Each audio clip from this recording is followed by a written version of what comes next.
Hello everyone, welcome back to another episode of our birthstone series. Today we are talking about the birthstones for November. So the month of November has two birthstones associated with it. One is topaz and the other is citrine. This episode is going to be about the birthstone topaz. So some people believe that the word topaz comes from the Sanskrit word tapas, which means fire. Throughout history, all yellow gemstone was considered topaz and all topaz was thought to be yellow. However, this is not true. Topaz is available in various colors, and the name topaz is derived from the Greek word topazios, which is the ancient name for St. John's Island in the Red Sea. So pure topaz is colorless, but it can be tinted with impurities to take on any color. The most price ranges are the brownish orange to yellow. Blue, once the most rarest color of topaz, is now available commonly. The most precious ranges are the orange stones with pink undertones called the imperial topaz. Interestingly, they got this name by the Russian royal family, which kept these stones mined in Russia's Ural Mountains exclusively for their own use.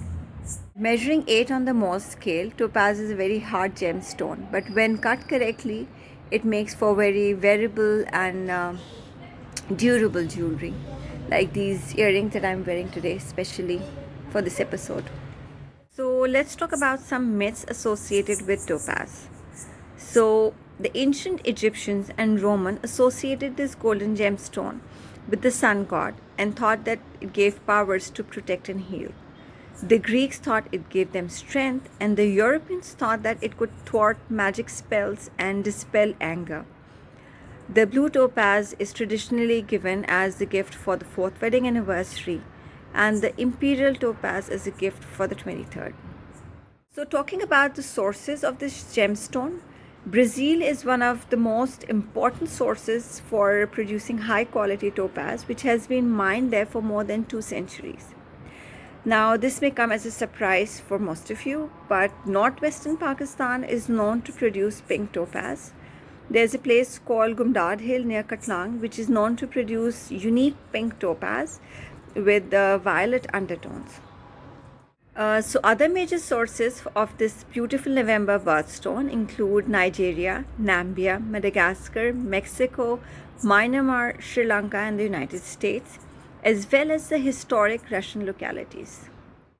So as always, in the end, talking about a famous gemstone of this kind, flawless blue topaz, believed to be the largest of its kind, weighing approximately 2 kilograms.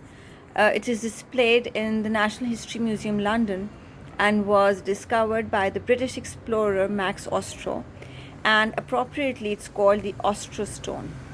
It's a beautiful piece of gemstone, and I was lucky enough to see this in person and sharing a picture that I took myself. I hope you guys enjoyed this episode for the birthstone series of November. We will be back again next month with another episode, perhaps 2, because December has 3 birthstones. Until then, please take care and stay safe. And thank you for watching.